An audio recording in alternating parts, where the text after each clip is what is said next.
प्रिय विद्यार्थियों, नमस्कार।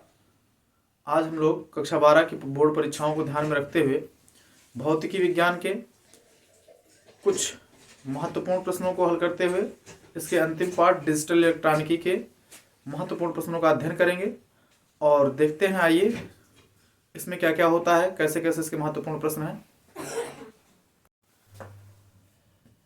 प्रिय विद्यार्थियों, हमारा आज का टॉपिक है डिजिटल इलेक्ट्रॉनिकी एवं लॉजिक गेट। ये 8 नंबर का चैप्टर होता है टोटल हमारे लिए।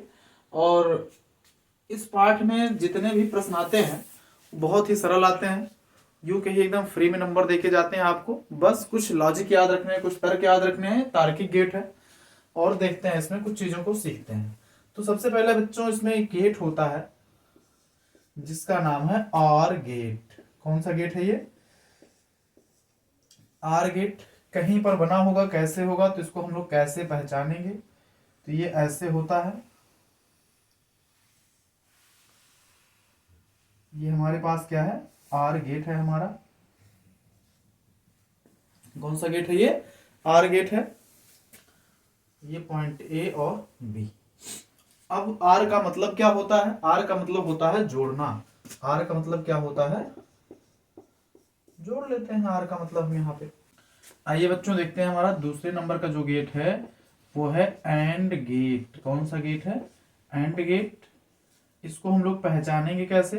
तो इसके लिए जो इसकी बनावट होती है वो कुछ ऐसी होती है। पॉइंट ए, पॉइंट बी और निर्गत धारा यानी पॉइंट एक्स।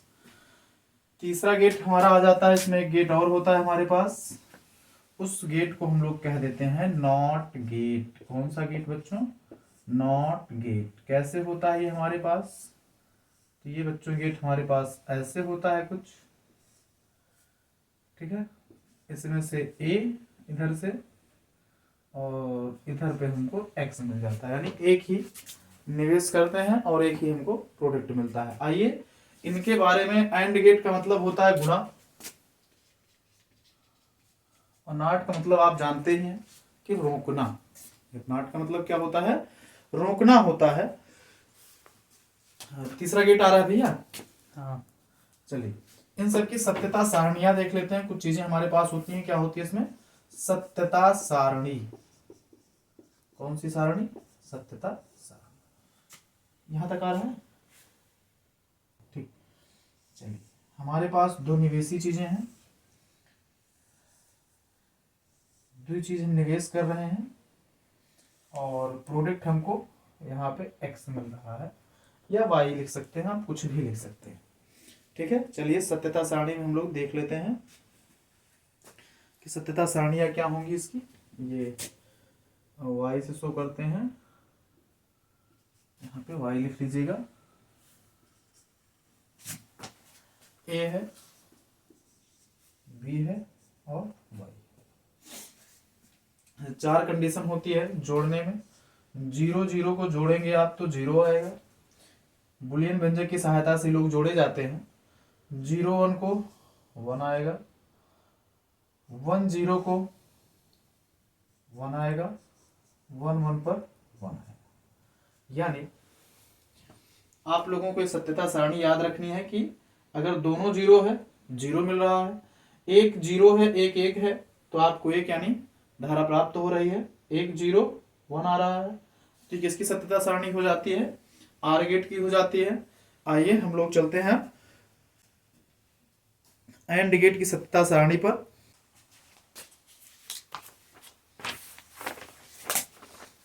ये एंड गेट की सत्यता सारणी हम लोग बना रहे हैं। हमने देखा कि इसमें भी दो ही निवेशी हैं और एक प्राप्त करता है हमारे लिए। एक ए है, एक बी है और वाई है। तो बच्चों एंड का मतलब होता है गुणा। 0 का गुणा 0 से करेंगे तो 0 ही मिलना है। 0 का गुणा 1 से करेंगे तो 0 मिलना है। 1 0 0 और 1 1 1। यानी इसमें एक ही कंडीशन है जिस पर ये धारा को अनुमत करता है, यानी बल्ब जलेगा आपका। और इसमें क्या है? 3 कंडीशंस ऐसी हैं जिसमें हमको बल्ब जल जाता है। आगे हमारा ये नॉट गेट है। इसकी जो सत्यता सारणी होगी ये सीधी सी है भैया। द्वितीय चीज ए और वाई। अगर यहाँ पे 0 होगा तो ये 1 होगा, 1 होगा तो ये जीरो होगा, यानी नॉट का मतलब होता है उल्टा, यानी विरोधी परिपथ। तो इसमें क्या है, ये इनकी तीनों सत्यता सारणियां हैं। आशा करते हैं हम आप इन तीनों सत्यता सारणियों को समझ चुके होंगे। आइए चलते हैं, इनके आधार पर हम लोग सवाल कैसे हल करते हैं, किस तरीके के प्रश्न आते हैं, इनको हम लोग वीडियो में आगे देखते हैं। पूरा वीडियो देखना है। आप अगर नहीं देखते हैं पूरे वीडियो को तो इसमें आपका नुकसान है। इसमें हम आपके लिए बहुत अच्छे जबरदस्त प्रश्नों को लेकर के आए हैं, जो प्रश्न आपको परीक्षा में मिलने ही मिलने हैं। आप ये मान के चले कि 100% आपके लिए फायदेमंद क्लास होने वाली है, बहुत ही फायदा रहेगा आपका। आइए चलते हैं आगे क्लास में, देखते हैं सवालों को। जो 3 गेट देखे, उन तीनों गेटों की सहायता से हम लोग 2 गेट और बनाते हैं। एक गेट का नाम है नार गेट। कौन सा गेट? नार गेट। नार गेट का मतलब क्या होगा? OR gate. कौन सा गेट? आर गेट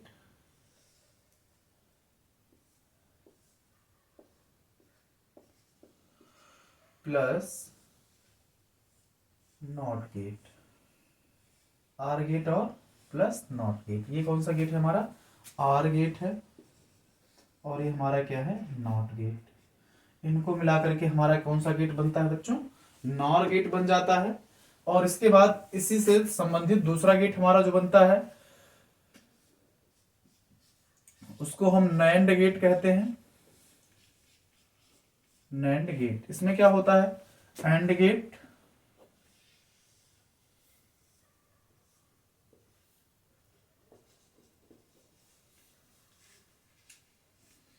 और नॉट गेट।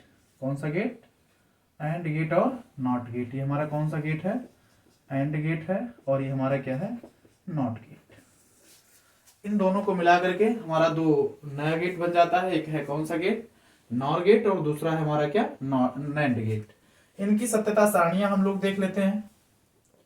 इनकी भी सत्यता सारणी कैसी होगी ये हम लोग देखते हैं। चलिए बच्चों, हमारे पास क्या है? एक है ए, दूसरा है बी, और इन सबका एक्सर्टेड पॉइंट होता है यानी वाई, और ये वाई रिवर्स। हमारे पास कितने हैं? ये ए बी वाई और वाई रिवर्स। गेट है आर। आर का मतलब था जोड़ना, यानी 0 0 बराबर 0 मिलता था हमको। और दूसरा पॉइंट क्या था हमारे पास? 1 0 हो तब भी हमको 1 मिल जाता था, 0 1 हो तो 1 मिलता है, 1 और 1 पे 1 मिलता था। किसमें? आर गेट में। यहां तक हम लोग आर गेट में हैं। अब यहाँ पे हम लोग जो है नॉट गेट का फॉलो करेंगे, इसके और इससे काटेंगे। यहां से जब 0 होगा तो हमने पढ़ा था इसमें 1 हो जाता है, 1 है तो 0, 1 है तो 0, और 1 है तो 0। ये किसकी सत्यता सारणी है बच्चों? तो ये सत्यता सारणी है नॉर गेट की। किस गेट की सत्यता सारणी है? नॉर गेट की। इसमें क्या है कि अगर हमारा जो निवेशी वोल्टेज हमको मिल रहा है यानी y बराबर, तो ब्रैकेट में इसको लिख लेंगे, ये क्या होता है? a plus b. तो ये हमको जो मिलता है इसका उल्टा हो जाता है एंड नॉट गेट में। जो आर गेट में हमको प्रोडक्ट मिला उसका उल्टा हमको इधर सत्यता सारणी में मिलता है। किसमें?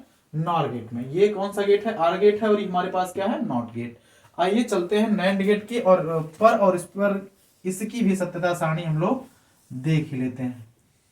तो इसमें भी वही जो इधर हुआ है, बस थोड़ा सा बदल जाता है। ए बी, एंड का मतलब होता है बच्चों मल्टीप्लाई, और ये वही वाई बार जो आएगा उसका उल्टा। तो 0 और 0 का गुणा करते हैं तो बच्चों क्या मिलता है? 0 मिल जाता है। 0 और 1 का गुणा करते हैं तब भी 0 मिलता है। 1 और 0 का गुणा करते हैं तो 0 मिलता है। 1 और 1 का गुणा करते हैं तो भी हमको मिलता है 1। अब y में क्या है? इसका उल्टा, 0 का 1, 0 का 1, और 0 का 1, और 1 का 0। ये किसकी सत्यता सारणी हो जाती है बच्चों? नैंड गेट की। ये किसकी सत्यता सारणी है? आपको याद रखना है, नैंड गेट की सत्यता सारणी है। 5 प्रकार के गेट होते हैं, यानी 3 हमारे मुख्य होते हैं, और 2 गेट उन तीनों की सहायता से बनाए जाते हैं जिनको हम लोगों ने देखा और सीखा तथा उनकी सत्यता सारणी को भी सीख लिया है। आइए बढ़ते हैं और देखते हैं किस आधार पर सवाल कैसे पूछे जाते हैं, इस पर से किस टाइप के सवाल होते हैं उनको देखते हैं। आगे बढ़ते हैं, आज के अपने पहले क्वेश्चन पर चलते हैं। तो बच्चों पहला क्वेश्चन हमारे पास ये है कि एक चित्र बना हुआ है हमारे पास,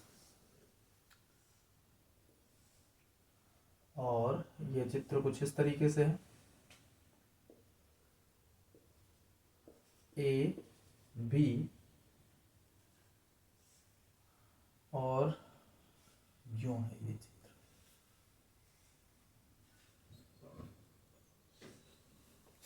उसने हमसे पूछा है कि इस लॉजिक गेट का नाम बताइए। इस लॉजिक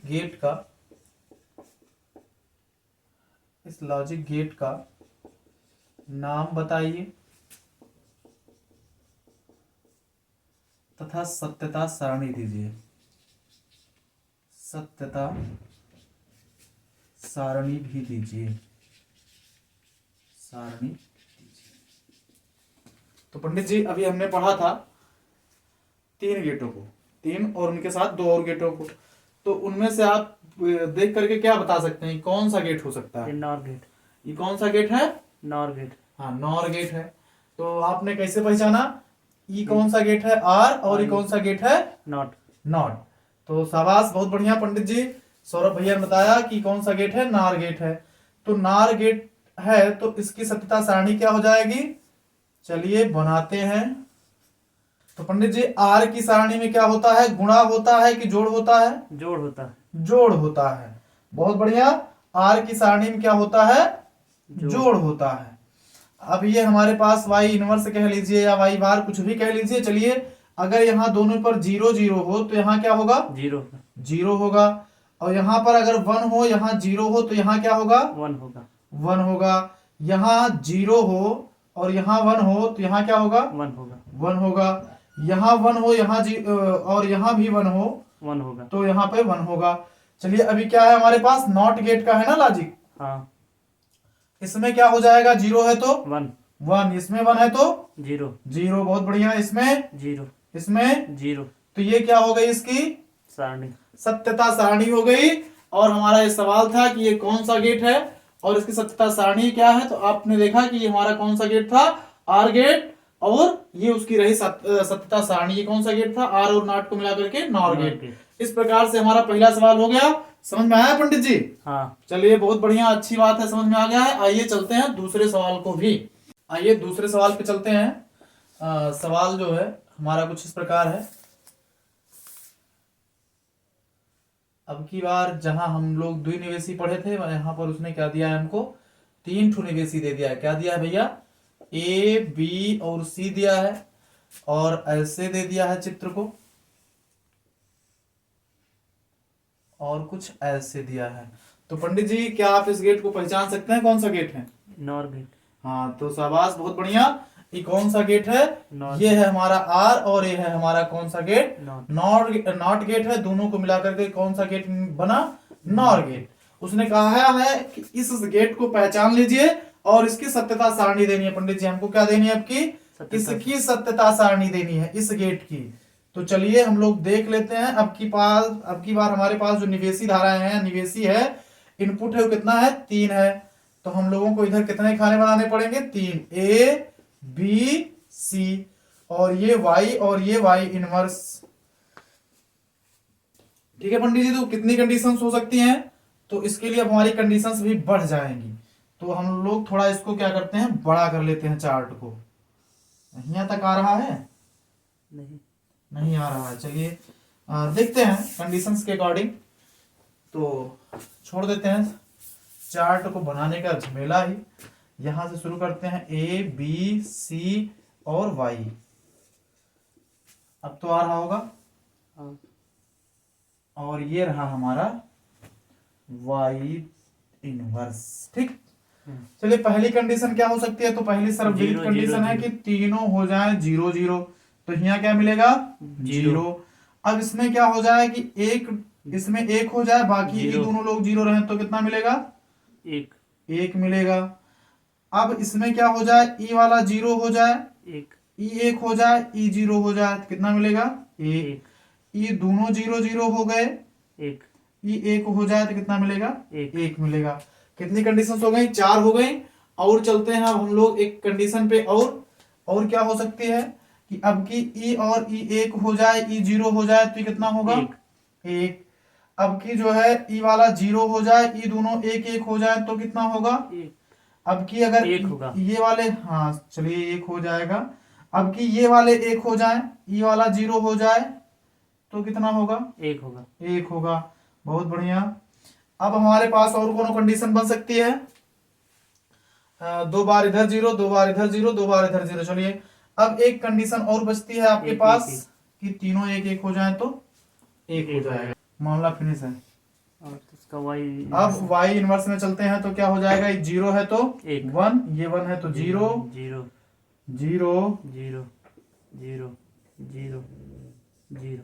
ये क्या हो गई हमारी इसकी सत्यता सारणी हो गई। यही हमारी क्या हुई, इसकी सत्यता सारणी हो गई। और इस प्रकार से हमारा ये कौन सा गेट हुआ, नॉर गेट नॉर हुआ। गेट हुआ। आइए चलते हैं अगले सवाल की तरफ।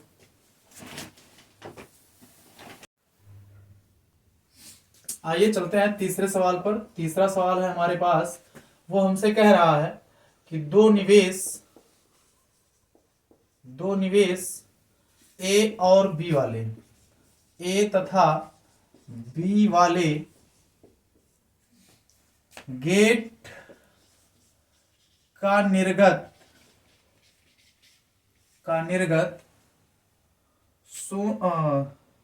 दो निवेश ए तथा बी वाले आर गेट, कौन से गेट, आर गेट का निर्गत शून्य होने के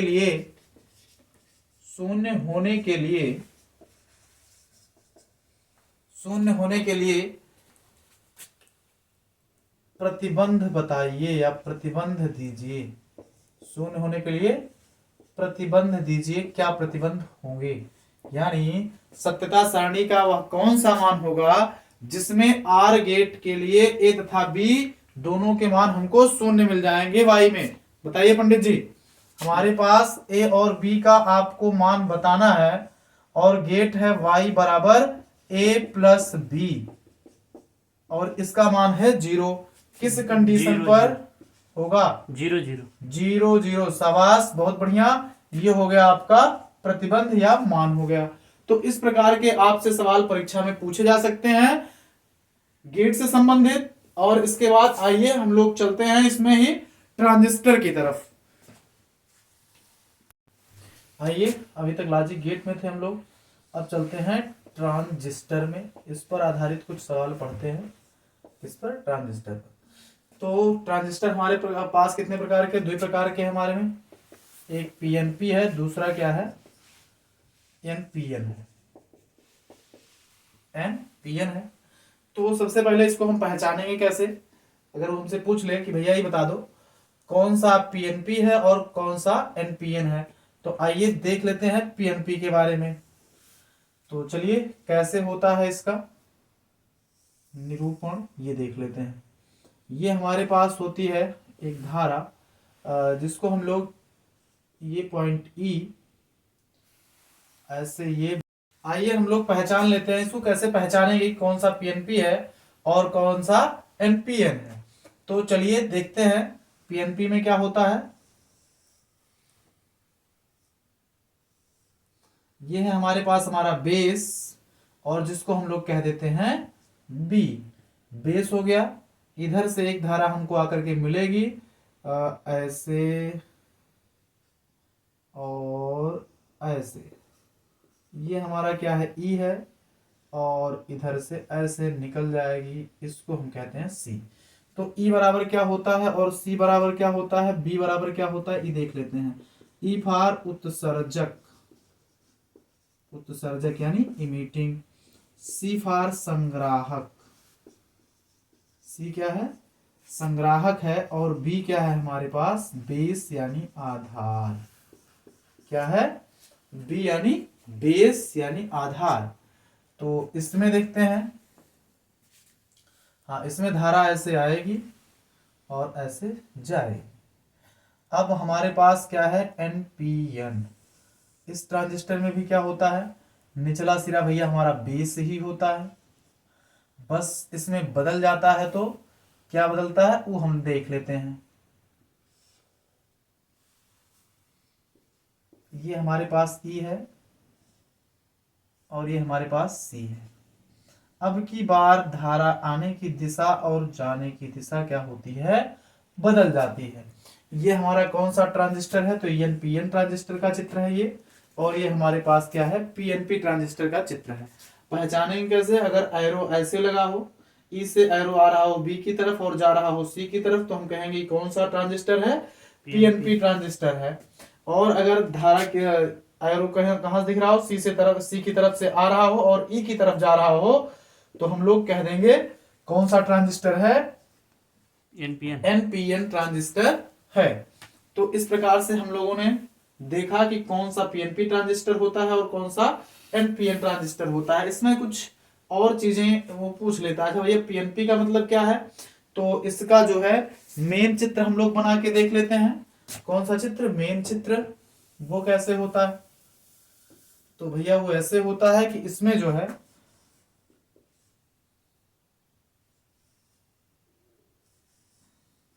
ये P होता है, ये N होता है, ये P होता है।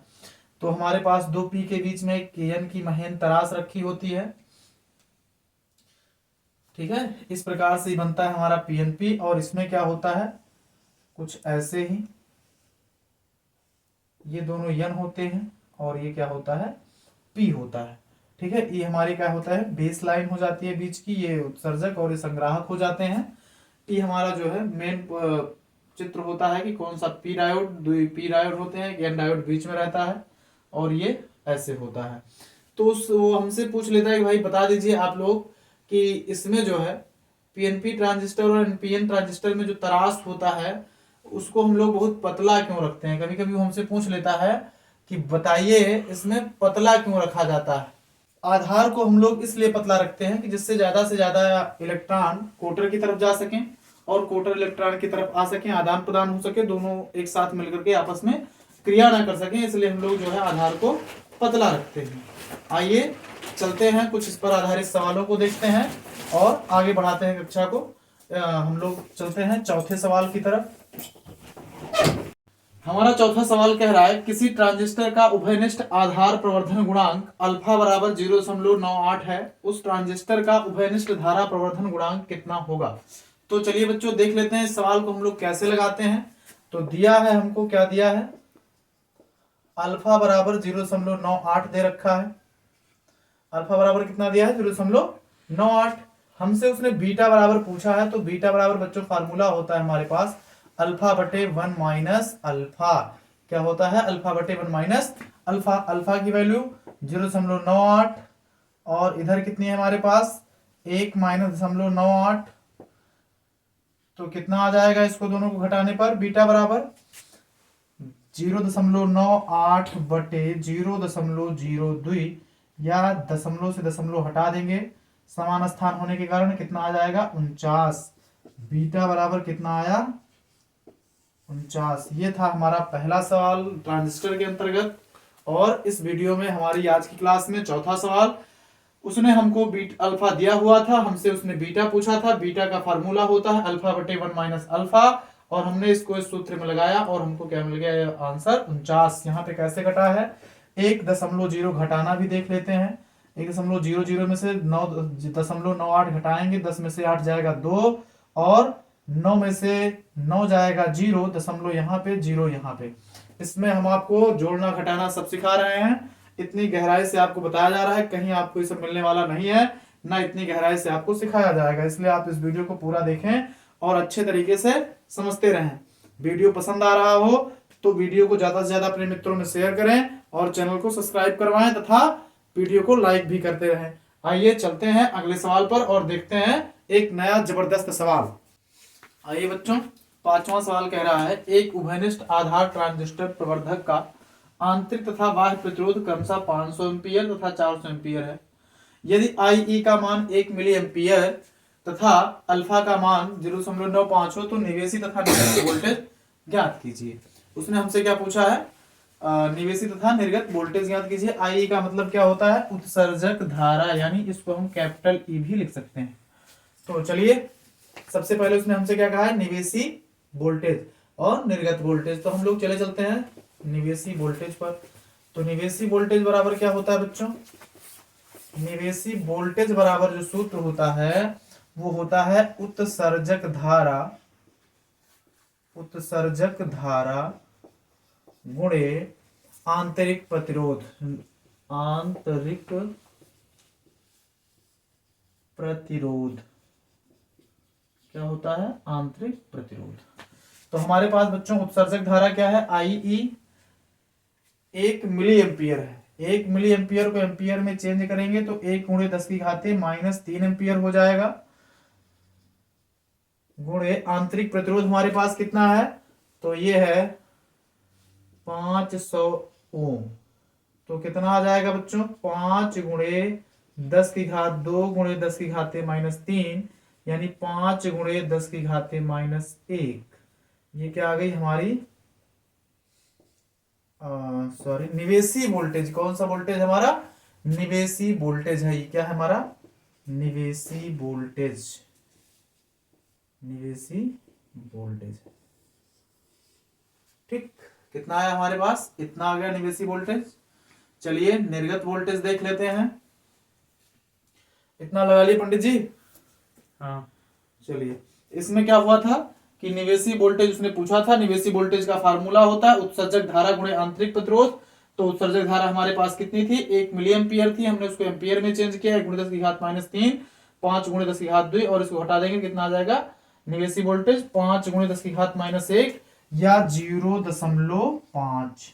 ठीक है, आइए चलते हैं अब निवेशी के बाद निर्गत, और निर्गत पे देखते हैं क्या मिलता है हमको। इतना तो हम लगा रहे थे, मिल कितना रहा है उसको देख लेते हैं। तो निर्गत वोल्टेज बराबर क्या होता है, निर्गत वोल्टेज बराबर होता है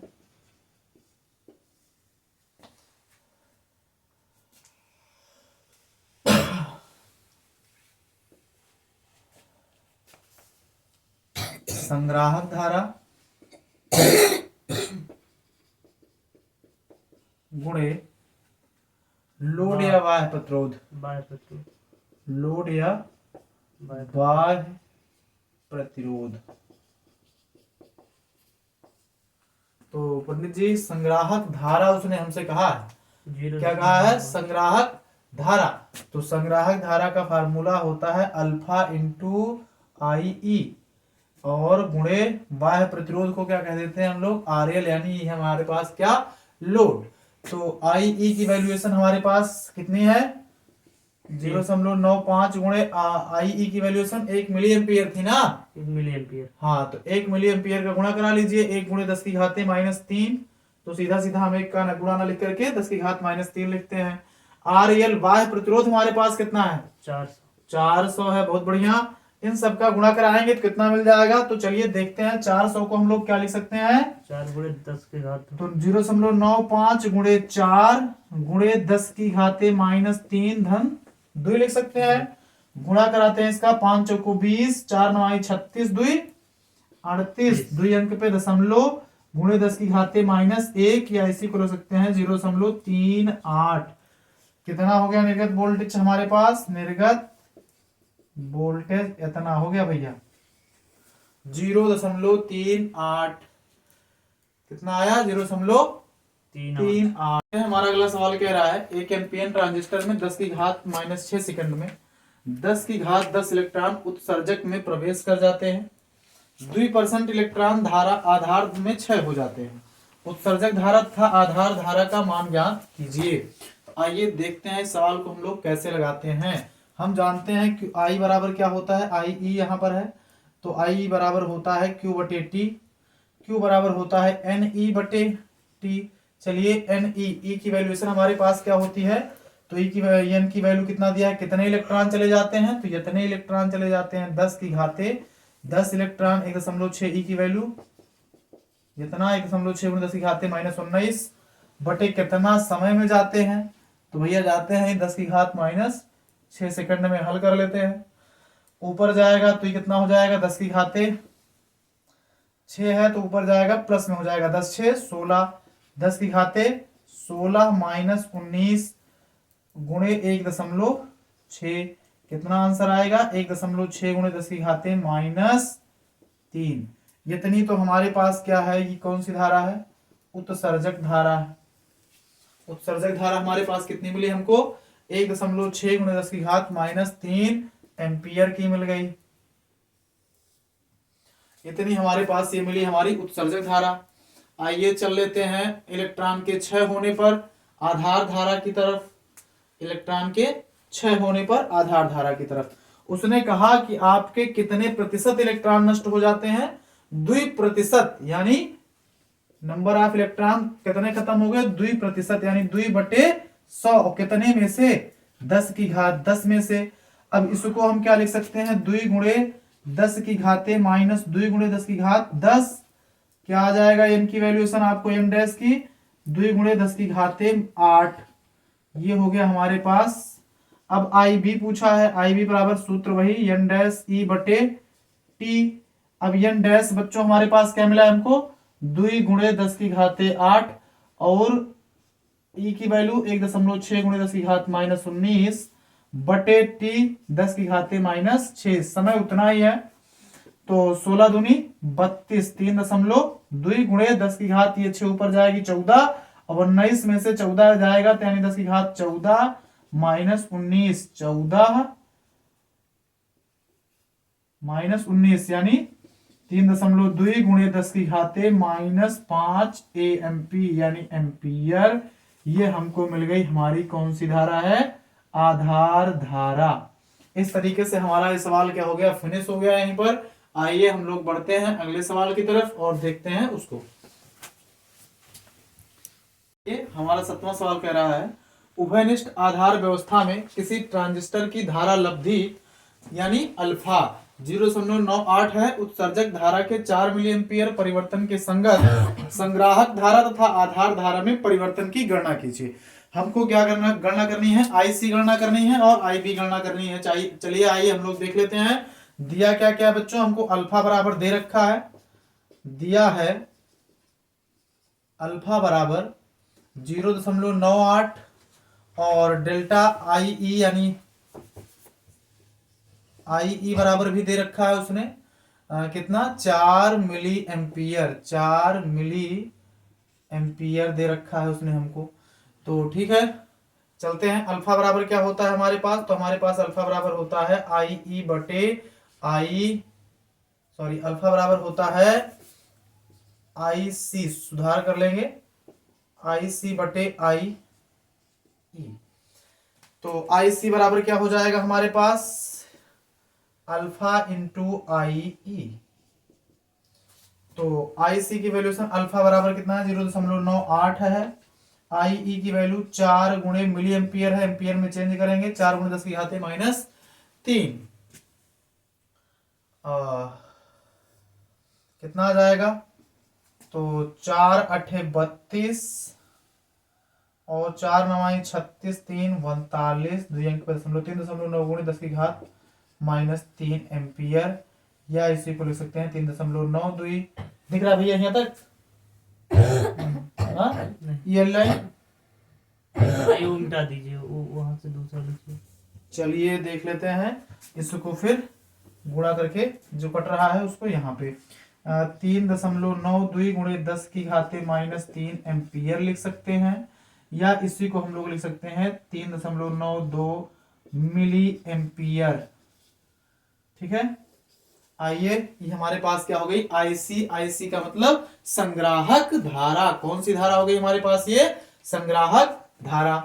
अब बच्चों उसने हमसे कहा है कि आधार धारा में परिवर्तन याद कर लीजिए, तो फार्मूला देख लेते हैं। आई ई बराबर होता है आई सी प्लस आई बी। अब हमारे पास आई ई कितना है 4 मिली एम्पियर है, 4 मिली एम्पियर रख लेते हैं इसको, और आई सी कितना निकाला हमने 3.92 milliampere plus I B. तो आई बी बराबर क्या हो जाएगा 4 minus 3.92 milliampere, milliampere घटाने पर क्या आ जाएगा 0.08 मिली एम्पियर। यही हमारे पास क्या हो गई आधार धारा की वैल्यू हो गई, या यही हमारे पास क्या हो गया आधार धारा का मान हो गया। इस प्रकार से हमारा ये सवाल पूरा हो गया। आइए चलते हैं अगले सवाल पे।